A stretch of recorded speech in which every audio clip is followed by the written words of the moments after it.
Tuolta meinaat mennä. Siellä tulee seinä vaan. Ratkaistaan.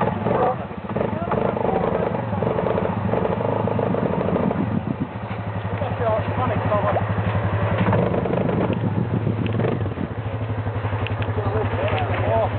Ei oo. Se vähän rutisee, kun se menee siinä vetoakseliin suojakumilla näet siinä kohdassa.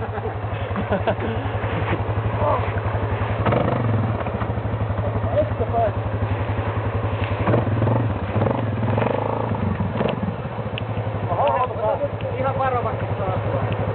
Se nousee siitä renkasta. Nyt se tulee ajamalla. Ei se ihan yhtä näyttävä ollut. Kyllä mä ihan oikeesti koitin sen verran vauhtia, että se hyppää kato sekasta puusta etupyörättäelle toiselle. Siihen väliin jää. No, tulihan ne yli. Ei se putos alle. No vähän, mutta joo. Joo, mutta oli se niinku jo puulappu siinä, että... Ai, vielä menee latvaan näkyy. No nyt onnistuu. Hoita eteenpäin. Ihan pienellä vähän paljon.